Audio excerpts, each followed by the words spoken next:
শিক্ষার্থীদের কাজের জগতে ঢুকতে সাহায্য করার অর্থ হল তাদেরকে কার্যকর রেজিউমে তৈরি করতে সাহায্য করা, তাদেরকে মক ইন্টারভিউ ও গ্রুপ ডিসকাশনের জন্য প্রস্তুত করা এবং অন্যান্য সেই সব ক্ষেত্রের জন্য প্রস্তুত করা যা তাদের কাঙ্ক্ষিত লক্ষ্যে পৌঁছতে সাহায্য করবে। উদাহরণস্বরূপ, কলেজে ভর্তি হওয়া বা ইন্টার্নশিপে যোগ দেওয়া বা ক্লাস 12 শেষেই চাকরি খোঁজার ঝোঁক এদেশের শিক্ষার্থীদের মধ্যে খুব কমই দেখা যায়। ক্লাস 12-এর পরেই সরাসরি কাজের সন্ধান করা খুব কম ছাত্রছাত্রীই বেছে নেয়। তাও কিছু শিক্ষার্থী এটিকে একটি বিকল্প হিসেবে দেখতে পারে।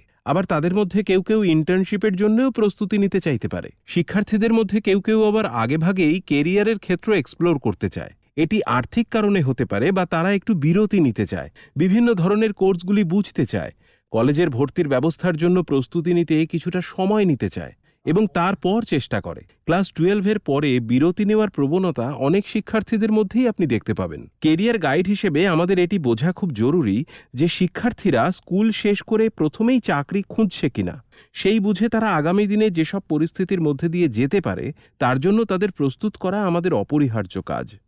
যেমন ধরুন, শিক্ষার্থীদের ইন্টারভিউয়ের জন্য তৈরি করা, তা সেটির দরকার তাদের কলেজ ছাড়ার 5 বছর পরেই হোক কি স্নাতক বা স্নাতকোত্তর শেষ করার কয়েক বছর পরেই হোক না কেন। একজন শিক্ষার্থীর জীবনে অবিলম্বে বা বিলম্বে যখনই চাকরি খুঁজুক না কেন, এটি একটি প্রাথমিক দক্ষতা যা তাদের কলেজেও সাহায্য করবে। কেরিয়ার গাইড হিসেবে তাদের এই ধরনের সব রকম পরিবর্তনের সাথে মানিয়ে নিতে সাহায্য করা আমাদের কাজ। স্কুল থেকে কলেজ জীবনে যাওয়া একজন শিক্ষার্থীর জন্য সবচেয়ে চাপের অভিজ্ঞতা। তাদের এই চাপের জন্য প্রস্তুত করতে আমাদের সুকৌশলে নিয়মানুযায়ী কিছু করতে হবে। তো চলুন, শিক্ষার্থীর এই মুহূর্তের প্রয়োজন বুঝে রেজিউমে তৈরির বিষয়ে আলোচনা করা যাক। আমাদের তাদের এই রেজিউমেগুলি কাস্টমাইজ করতে বলতে হতে পারে যখন তারা আরও বেশি এক্সপোজার, অভিজ্ঞতা এবং যোগ্যতা অর্জন করবে, এবং তারা যে ধরনের অ্যাপ্লিকেশন করতে চায় তার উপর ভিত্তি করে কিভাবে সেগুলিকে কাস্টমাইজ করবে সেটিও বলতে হবে। এরপর এটি নিয়ে আরও বিস্তারে আলোচনা করব। আসুন প্রথমে একটি রেজিউমে তৈরির উদ্দেশ্য কী তা আলোচনা করা যাক। যদিও এটিই প্রথম তথ্যরাজি যা একজন নিয়োগকর্তা বা একজন ইন্টারভিউয়ার কাউকে কাজে নিযুক্ত করার আগে পায়, কিংবা ভর্তির জন্য এটি কাজে আসতে পারে। স্ক্রিনে দুটি উপায়ে এই তথ্য উপস্থাপন করা হয়েছে। মনে রাখবেন যে একটি রেজিউমে এবং একটি সিভির মধ্যে পার্থক্য আছে। একটি রেজিউমে সাধারণত কর্মক্ষেত্রে ব্যবহৃত হয় এবং একটি কারিকুলাম ভিটে বা যাকে সিভি বলা হয় তা ব্যবহৃত হয় শিক্ষাক্ষেত্রে। একজন শিক্ষাবিদ, গবেষক এবং প্রশিক্ষক যাদেরকে তাদের সমস্ত কাজের একটি টাইমলাইন তৈরি করতে হয় এবং সেই সমস্ত অভিজ্ঞতা থেকে তারা কিভাবে সমৃদ্ধ হয়েছে তা বিস্তারিতভাবে জানা যায় সিভির মাধ্যমে। রেজিউমে সাধারণত কর্মক্ষেত্রে ব্যবহৃত হয় যেখানে নিয়োগকর্তা বুঝতে চান যে শিক্ষার্থীটি বা আবেদনকারী আসলে কে। রেজিউমে একটি ফরাসি শব্দ থেকে উদ্ভূত। এটিকে সরল এবং সংক্ষিপ্ত হতে হবে যাতে মূল্যায়নকারী দ্রুত গতিতে একজন ব্যক্তির সম্পর্কে সম্পূর্ণ তথ্য বুঝে নিতে সক্ষম হন। অন্যদিকে কারিকুলাম ভিটে বা সিভি, যা আক্ষরিক অর্থেই জীবনের গতিপথ বোঝায়, সেটিকে যতটা সম্ভব বিস্তারিত হতে হবে, কারণ শিক্ষাক্ষেত্রে কোনো পদের জন্য আবেদন করলে সেই পদের জন্য সে কতটা উপযোগী তা যেন মূল্যায়নকারী পুঙ্খানুপুঙ্খভাবে বুঝতে পারে এবং আবেদনকারীর কাজের পূর্ব অভিজ্ঞতা সম্পর্কেও ধারণা করতে পারে। রেজিউমের কথা বলতে গেলে একটি রেজিউমেকে যতটা সম্ভব সরল ও সংক্ষিপ্ত রাখা চাই, কারণ একটি শূন্যপদ পূরণ করতে একজন মূল্যায়নকারীকে অসংখ্য রেজিউমে ঘেঁটে দেখতে হয়। উদাহরণস্বরূপ, একজন অ্যাভারেজ নিয়োগকারী যে তাদের ইন্ডাস্ট্রির জন্য ফ্রেশারদের খুঁজছে, তাকে দিনে 70 বা 80টারও বেশি রেজিউমে মূল্যায়ন করতে হয়। অর্থাৎ সমস্ত তথ্য খতিয়ে দেখার জন্য 5 মিনিটের বেশি সময় সে পাবে না। তাই রেজিউমেকে যতটা সম্ভব সরল ও সংক্ষিপ্তভাবে তৈরি করতে হবে। রেজিউমে হলো বিশেষ চাকরির জন্য নির্দিষ্ট কিছু তথ্য, কিন্তু একটি সিভি নির্দিষ্ট কাজের ভূমিকা দেখে না, বরং ব্যক্তির পটভূমি ও অভিজ্ঞতা এখানে তুলে ধরা হয়। একটি রেজিউমেতে এমন কিছু কিওয়ার্ড ব্যবহার করতে পারেন যা আপনি যে ভূমিকার জন্য আবেদন করছেন তার জন্য প্রয়োজন হবে। কখনো কখনো একজন ছাত্র বা ছাত্রীর জন্য এটি একটি ভালো অভ্যাস যে তারা যে কর্মক্ষেত্রে আবেদন করতে চায় তার পুরো কাজের বিবরণ বুঝে নেওয়া। কিছু অত্যন্ত গুরুত্বপূর্ণ কিওয়ার্ড আছে যেগুলি মূল্যায়নকারীরা একটি নির্দিষ্ট রেজিউমে বাছাই করার সময় দেখতে চায় এবং তার ভিত্তিতে শিক্ষার্থীদের ইন্টারভিউয়ের জন্য ডাকে। সিভি হলো একজন ব্যক্তি জীবন এবং শিক্ষার ক্ষেত্রে যা যা করেছে তার কালানুক্রমিক বর্ণনা। এটি কোনো চাকরি নির্দিষ্ট নাও হতে পারে। যাই হোক, সিভি একটি বিস্তারিত তথ্যরাজি। এমনটি মনে করা হয় যে যাদের হাতে প্রতিটি আবেদনপত্র সময় নিয়ে দেখার সুযোগ আছে তারা সিভি পড়ে। একটি কার্যকরী সিভি বা রিজিউমে বানাতে গেলে যে ব্যক্তি সেটি পড়বে তার দৃষ্টিভঙ্গিটি বোঝা খুব জরুরি, আর এই বিষয়টি আমি সমস্ত কেরিয়ার গাইডকে মাথায় রাখার জন্য অনুরোধ করছি। এবার একটি রিজিউমেতে কি কি তথ্য দেওয়া দরকার সেটি দেখা যাক। রিজিউমেতে এটি অবশ্যই দেখানো উচিত যে শিক্ষার্থীটি আসলে কে, সে এখনো অবধি কি কি করেছে ও কতটা সুনিপুণভাবে তা করেছে। সেটি এবার শিক্ষাক্ষেত্রের অভিজ্ঞতা থেকে শুরু করে কো কারিকুলার অ্যাক্টিভিটিসের ক্ষেত্রের অভিজ্ঞতা হতে পারে, বা এছাড়াও বিভিন্ন দায়িত্ব পালন করার বিষয় হতে পারে যা শিক্ষার্থীদের দক্ষতা, ক্ষমতা এবং জ্ঞানের পরিধিকে দর্শায়। আমরা আপনার সাথে একটি রিজিউমে টেমপ্লেট শেয়ার করতে চাই যা আপনাকে আরও ভালোভাবে বুঝতে সাহায্য করবে। লক্ষ্য করলে দেখবেন যে রিজিউমে অনেকভাবেই লেখা যায়, তবে রিজিউমে লেখার উদ্দেশ্য এবং পাঠকের কাছে তাকে সহজপাঠ্য করার কথা মাথায় রাখা গুরুত্বপূর্ণ। অর্থাৎ কেউ একটি পৃষ্ঠায় খুব বেশি তথ্য দিতে পারে, বা কেউ খুব কম রাখতে পারে, আবার কেউ এমন একটি ডিজাইন বা ফন্ট ব্যবহার করতে পারে যাতে পাঠক স্বাচ্ছন্দ্য বোধ করেন না। সুতরাং পাঠক যাতে রেজিউমেটি পড়ার আগ্রহ পায় সে বিষয়ে লক্ষ্য রাখতে হবে। একজন শিক্ষার্থীর যে ধরনের দক্ষতা রয়েছে, যে ধরনের দায়িত্ব তারা তাদের স্কুলে বা কলেজে পালন করেছে, যে ধরনের দক্ষতা সে বিভিন্ন কো কারিকুলার এবং কারিকুলার অ্যাক্টিভিটিসে দেখিয়েছে, যে ধরনের বিষয় নিয়ে সে পড়েছে, সেটিতে তার জ্ঞানের পরিধি অর্থাৎ তাদের কৃতিত্ব, পরীক্ষায় প্রাপ্ত নাম্বার, স্কুল বা কলেজের র্যাঙ্কিং, এই সবই ফলাও করে লেখার জন্য ভালো জিনিস। সর্বোপরি একটি রিজিউমেকে ব্র্যাগশিটও বলা যায়। এটি নিজেদের সেরা সংস্করণটি তুলে ধরার একটি মাধ্যম যাতে নিয়োগকারী তাকে একজন পোটেনশিয়াল প্রার্থী হিসেবে গণ্য করতে সক্ষম হয়। পরিশেষে অ্যাপ্লিকেশনের ধরন অনুযায়ী কিভাবে রিজিউমেকে কাস্টমাইজ করতে হবে সে সম্পর্কেও একটু আলোচনা করা উচিত। অনেক ক্ষেত্রে রিজিউমের সবচেয়ে প্রচলিত কাঠামোটাই গ্রহণযোগ্য, কিন্তু কিছু ইন্ডাস্ট্রি আছে যারা রিজিউমের ক্ষেত্রে সৃজনশীলতার বিষয়টিকে আলাদা করে মান্যতা দেয়। একটি উদাহরণ দিয়ে বোঝা যাক। ল ফার্মে আর একটি ডিজাইন ফার্মে আবেদনকারী একজন ডিজাইনার এবং আইনজীবীর রিজিউমের কাঠামো আলাদা হবে। আমরা কিছু শিক্ষার্থীকে চমৎকার রিজিউমে তৈরি করতে দেখেছি। এখানে তারা একটি কমিক স্ট্রিপের সাহায্যে তার গোটা জীবনপথ বর্ণনা করেছে। এটি সমস্ত ইন্ডাস্ট্রিতে গ্রহণযোগ্য নাও হতে পারে, তাই কেরিয়ার গাইড হিসেবে আমাদের জন্য গুরুত্বপূর্ণ হল ইন্ডাস্ট্রির চাহিদা বোঝা, তাদের সাথে নিয়মিত যোগাযোগ রাখা, সম্ভব হলে ফ্রেশার নিয়োগের অভিজ্ঞতা আছে এমন মানুষের সাথে কথা বলা। ফ্রেশার বলার কারণ হল যে কর্মক্ষেত্রে প্রবেশের পরিপ্রেক্ষিতে একজন শিক্ষার্থীর জন্য এটি সবচেয়ে কঠিন সময়। একবার আপনার শিক্ষার্থীরা কর্মজীবী হয়ে উঠলে আপনি লক্ষ্য করবেন যে তাদের মধ্যে চাহিদা অনুযায়ী রিজিউমে তৈরি করার সহজতা চলে এসেছে। কিন্তু প্রথম পুশ আমাদেরই দিতে হবে। আসুন দুটো টেমপ্লেট দেখি যেগুলিকে মূল্যায়ন করে ছাত্র হিসেবে কেমন রিজিউমে কাঠামো দেব তা বুঝতে পারি। এবার উদাহরণ হিসেবে কিছু রিজিউমে দেখি যা থেকে আমরা শিক্ষার্থীদের আরও ভালোভাবে রিজিউমে তৈরি করা শেখাতে সাহায্য করতে পারি। এখন আমি আপনাকে যে টেমপ্লেটগুলি দেখাবো সেগুলি একটু বিস্তারিত হবে, তাই আমাদের কিছু অপ্রয়োজনীয় তথ্য বের করতে হতে পারে, আবার এমন কিছু যোগও করতে হতে পারে যা ইতিমধ্যে যোগ করা হয়নি। এবার রিজিউমে কিভাবে গঠন করা হবে তা বোঝার জন্য এবং কিভাবে এই তথ্য সংগ্রহ করে একটি মাস্টার রিজিউমে টেমপ্লেট তৈরি করা যায় তা দেখতে ফুল স্ক্রিনে চোখ রাখুন। এমনভাবে রিজিউমে বানাতে হবে যাতে তা বিভিন্ন জায়গায় আবেদন করার উপযোগী হয়, আর এটি আমাদের সবার জন্য একটি ভালো অনুশীলনও হবে। এতে আমরা আমাদের রিজিউমের নিজস্ব সংস্করণ তৈরি করতে সক্ষম হব, যাতে সেগুলি অ্যাপ্লিকেশনের প্রয়োজনীয়তা অনুযায়ী কাস্টমাইজ করা যায়। আরও একটু গভীরে যাওয়া যাক। একটি প্রফেশনাল রিজিউমে কেমন হয় তার প্রথম অংশটি দেখুন। এখানে যে শব্দ প্রয়োগ করা হয়েছে বাধ্যতামূলক নয় যে আপনাকে হুবহু সেই সব শব্দই ব্যবহার করতে হবে। আমরা সবচেয়ে সহজ একটি রিজিউমে কাঠামো এখানে দেখাচ্ছি। যখন এখানে বলা হয়েছে যে আপনাকে সর্বদা কালো কালি ব্যবহার করতে হবে, আমরা একজন কেরিয়ার গাইডকে ছাত্রছাত্রীদের একাধিক রঙের কালি ব্যবহার সম্পর্কে সতর্ক করার পরামর্শ দিচ্ছি, কারণ সাধারণত এই রিজিউমেগুলি কালো সাদা আকারে ছাপা হয়। কখনো কখনো অতিরিক্ত রং ব্যবহার করার ফল ছাত্রদের মন মতন নাও হতে পারে। যাই হোক, একটি অনলাইন সংস্করণে এটি খুব ভালো কাজ করতে পারে, কিন্তু আমরা লক্ষ্য করেছি সাধারণ কালো সাদাতে ছাপা লেখা পড়া অনেক সহজ হয়। ঠিক উপরে লক্ষ্য করুন যে ছাত্রছাত্রীকে পুরো নাম, ঠিকানা, টেলিফোন নাম্বার এবং ইমেল অ্যাড্রেস পূরণ করতে বলা হয়েছে। পুরো নাম, ঠিকানা এবং টেলিফোন নাম্বার অবশ্যই ছাত্রছাত্রীকে জানতে হবে এবং আমরা এটিকে ঠিক উপরে রেখেছি কারণ এতে মূল্যায়নকারী ব্যক্তির পক্ষে আবেদনকারীর সাথে যোগাযোগ করা সহজ হবে। ইমেল অ্যাড্রেস নিয়ে আলাদা করে আমার কিছু বলার আছে। অনেক শিক্ষার্থীরা ছোটবেলায় ইমেল অ্যাড্রেস তৈরি করে থাকে, আর কখনো কখনো সেই ইমেল অ্যাড্রেসগুলি শুনতে খুব প্রফেশনাল নাও হতে পারে।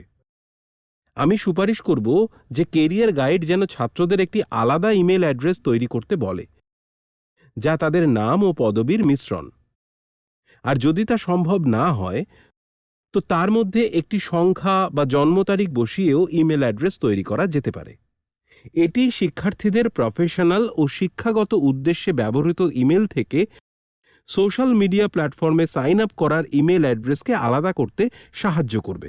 কারণ অনেক সময় সোশ্যাল মিডিয়া প্ল্যাটফর্ম এবং অন্যান্য ওয়েবসাইটগুলিতে সাইন ইন করলে প্রায়ই আপনাকে নিউজলেটার এবং অন্যান্য স্প্যাম ইমেল দেয়, যার ফলে গুরুত্বপূর্ণ ইমেলগুলি হারিয়ে যেতে পারে। তাই বিশেষভাবে এই উদ্দেশ্যে একটি পেশাদার ইমেল আলাদা করে তৈরি করা ভালো। এবার লক্ষ্য করুন কি বলছে, যে রিজিউমে 2 পৃষ্ঠার বেশি হওয়া উচিত নয়। এটি সংক্ষিপ্ত হওয়া উচিত যাতে সমস্ত তথ্য 2টি পৃষ্ঠার মধ্যেই পাওয়া যায়। এখন যখন ছাত্র বা ছাত্রীটি বড় হয় এবং আরও অভিজ্ঞতা অর্জন করে, তখন এটিকে 2টি পৃষ্ঠার মধ্যে ধরানো ক্রমশ কঠিন হতে পারে। সেক্ষেত্রে তখন 2টি পৃষ্ঠার বেশি হলে ক্ষতি নেই। এই মুহূর্তে শিক্ষার্থীদের জন্য 2টি পৃষ্ঠাই পূরণ করা খুব কঠিন হয়ে পড়তে পারে, তাই আমরা এটিকে স্ট্যান্ডার্ড 2টি পৃষ্ঠাতেই রাখব। তারপর যদি তাদের মনে হয় যে আরও তথ্য দেওয়া দরকার, তারা তা করতে পারে, যতক্ষণ সেটা অ্যাপ্লিকেশনের সাথে প্রাসঙ্গিক হয়। রিজিউমের শুরুতেই থাকে শিক্ষার্থীর শিক্ষাক্ষেত্রের তথ্যসমূহ। তারা কোথায় পড়াশোনা করেছে, তাদের কিউমুলেটিভ গ্রেড পয়েন্টের গড় বা সিজিপিএ কী ছিল। এই মার্কিং সিস্টেম বোর্ড অনুযায়ী ভিন্ন হতে পারে এবং সময়ের সাথেও পরিবর্তিত হতে পারে। আমরা আপনাকে শিক্ষার্থীদের স্কুল বোর্ডের পাঠ্যক্রমে ব্যবহৃত হয়েছে এমন পরিভাষা ব্যবহার করার কথা বলবো। আপনাকে হয়তো স্কুলের শিক্ষাগত অভিজ্ঞতার দিকে লক্ষ্য রাখতে হতে পারে। ছাত্র বা ছাত্রীটি যে ধরনের বিষয় নিয়েছে, তারা যে গ্রেড পেয়েছে, তারা যে ধরনের দক্ষতা অর্জন করেছে, আরও কয়েকটি প্রকল্প যার তারা অংশ ছিল, এবং যদি তারা কোনো ক্লাবের সদস্য হয়ে থাকে বা কিছু গুরুত্বপূর্ণ দায়িত্ব পালন করে, যেমন ক্লাস মনিটর বা হাউস ক্যাপ্টেন বা স্কুল প্রতিনিধি ইত্যাদি, সেগুলিও তালিকাভুক্ত করতে হবে। এই সব পালিত দায়িত্বগুলিকে তালিকাভুক্ত করার প্রয়োজন, কারণ এগুলি অনেক সময় শিক্ষার্থীদের নির্দিষ্ট দক্ষতা শেখায়। এবং অবশ্যই যদি এমন কোনো ইন্টার্নশিপ থাকে যার শিক্ষার্থীরা অংশ ছিল, তাহলে সেই ইন্টার্নশিপগুলিকেও যুক্ত করলে তা আরও ফলপ্রসূ হবে। সুতরাং নেম অব দ্য প্রজেক্ট অংশে কোনো স্কুল ইভেন্ট উল্লেখ করা যায় যাতে শিক্ষার্থী স্বেচ্ছায় যুক্ত ছিল, বা সেটি স্কুল ক্যাম্পাস বা স্কুল পাঠ্যক্রমের বাইরের কোনো কর্মকাণ্ডও হতে পারে যাতে তারা স্বেচ্ছায় অংশগ্রহণ করেছিল। বেশিরভাগ মূল্যায়নকারী একটি অ্যাকশন ভার্বের পরে সেটি সম্পন্ন হয়েছে এমন পরিভাষা পছন্দ করে। সুতরাং উদাহরণস্বরূপ, আমার এলাকার প্রবীণ নাগরিকদের জন্য একটি স্বেচ্ছাসেবী প্রকল্প সম্পন্ন করেছি। যদি সেখানে একটি স্বেচ্ছাসেবী ক্রিয়া থাকে, আপনি লক্ষ্য করতে পারেন যে অ্যাকশন ভার্বের পরে কিভাবে সম্পূর্ণ বা সহায়তা বা অন্য কোনো শব্দ বসানোতে মূল্যায়নকারীর বুঝতে সুবিধা হয় যে সেই প্রকল্পে সেই ব্যক্তি কতটা সক্রিয়তার সাথে যুক্ত ছিল। আপনি লক্ষ্য করবেন যে বেশিরভাগ ছাত্রছাত্রী ক্লাস 10 বা 11-এ পড়াকালীন কোনো প্রজেক্টের সাথে যুক্ত নাও থাকতে পারে। তাদের বিভিন্ন ক্রিয়াকলাপের সাথে যুক্ত হতে বলার জন্য এটি একটি ভালো সময়।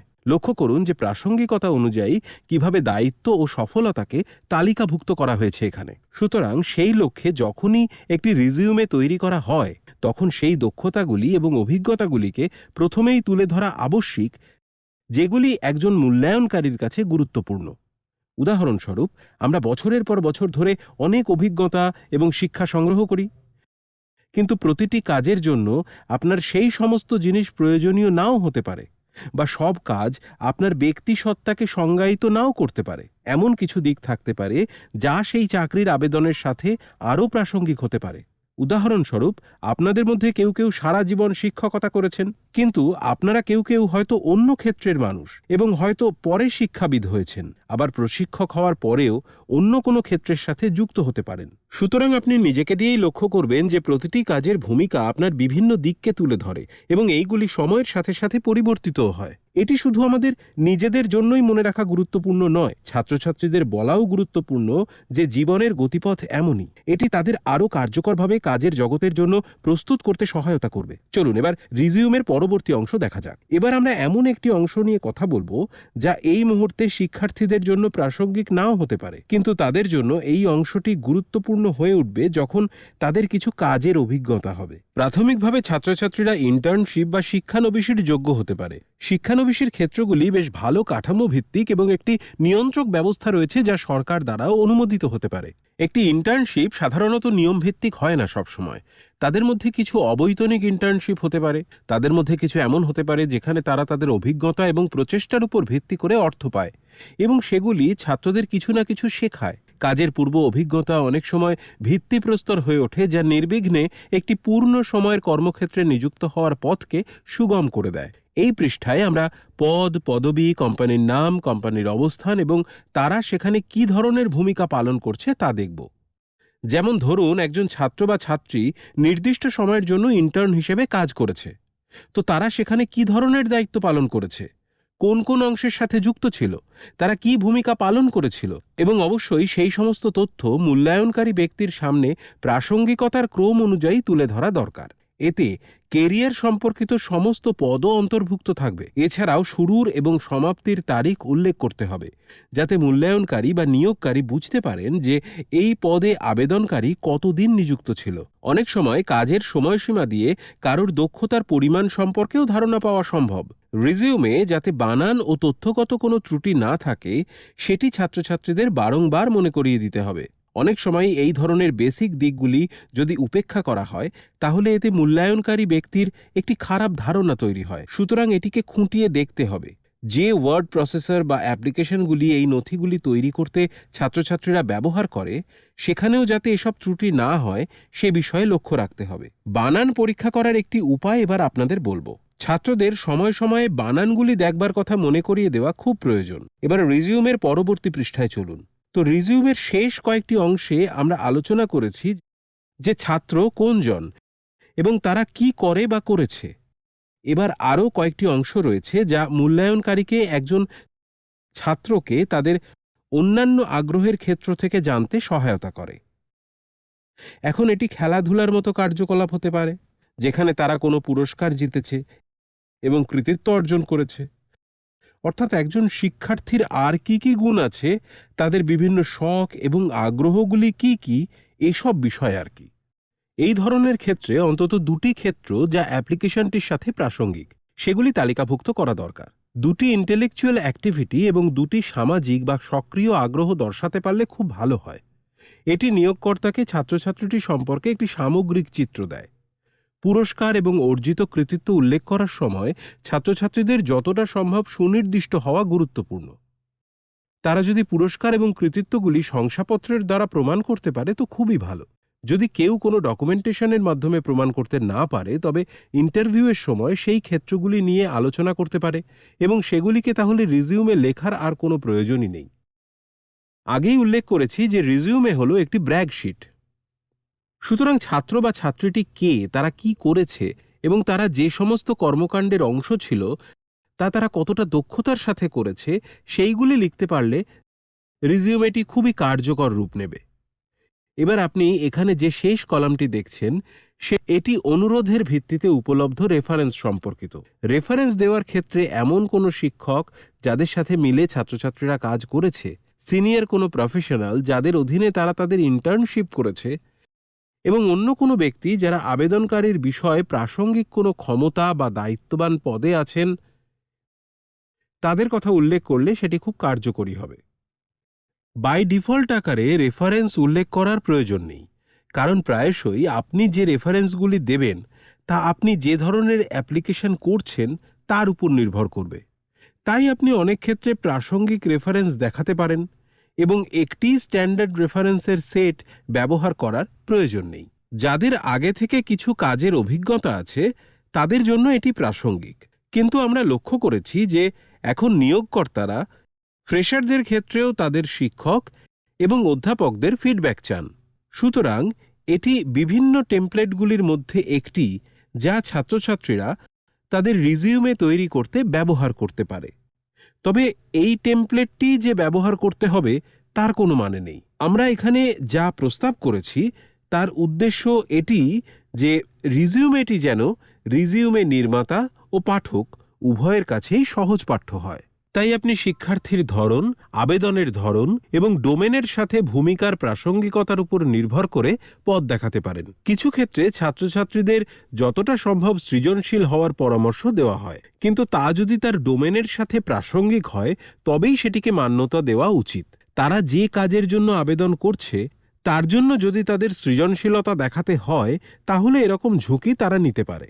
অনেক ইন্ডাস্ট্রিতে সৃজনশীলতার তুলনায় নির্দিষ্ট স্ট্যান্ডার্ড প্রোটোকল মেনে রিজিউমে লিখলে সেটি বেশি মান্যতা পায়। তাই ছাত্ররা যখন তাদের রিজিউমে এবং তাদের প্রোফাইল তৈরি করছে তখন তাদের এই কথাগুলি মনে করিয়ে দেওয়া দরকার। আপনি বিভিন্ন ওয়েবসাইটে একাধিক প্রোফাইলও চাইলে দেখতে পারেন। বিভিন্ন চাকরির পোর্টাল রয়েছে যেগুলি আপনাকে বলে যে একটি আদর্শ রিজিউমে কেমন হওয়া উচিত, কিন্তু একই সময়ে বাজারে বর্তমানে কী ধরনের রিজিউমের গ্রহণযোগ্যতা বেশি তা বোঝার জন্য নিয়োগ প্রক্রিয়ার সাথে যুক্ত ব্যক্তিদের সাথে কথা বলা জরুরি। তাই বিভিন্ন ইন্ডাস্ট্রির সাথে যোগাযোগের মাধ্যমগুলি উন্মুক্ত রাখা কেরিয়ার গাইড হিসেবে আমাদের দায়িত্বের মধ্যে পড়ে। এই গোটা কার্যক্রমটি কেরিয়ার গাইড এবং ছাত্রছাত্রী উভয়ের জন্যই সময় সাপেক্ষ বিষয়। তাই এটি সম্পন্ন করার জন্য সবচেয়ে কার্যকর উপায়টি বের করে নিতে হবে। সুতরাং ছাত্রছাত্রীদের সাথে একটি প্রি প্রিন্টেড টেমপ্লেট শেয়ার করুন যেখানে তারা তথ্য পূরণ করতে পারে। ইমেলের মাধ্যমে এর একটি সফট কপি শেয়ার করতে পারেন যাতে তারা এটি সময় সময় আপডেট করতে পারে এবং আপনি একই বিষয়ে মন্তব্য করতে পারেন। এই উপায়ে কাজটি করা যেতে পারে। এই ধরনের টুলের অনলাইন ব্যবহারে আমরা লক্ষ্য করেছি যে আপনার ইনপুট দিতে এবং ছাত্রছাত্রীদের বিষয়টি শিখতে ও সংশোধন করতে অনেক সুবিধে হয়। যাই হোক, কম্পিউটার সিস্টেমের অনুপস্থিতিতে কাগজ কলম ব্যবহার করেও কাজটি করা যেতে পারে।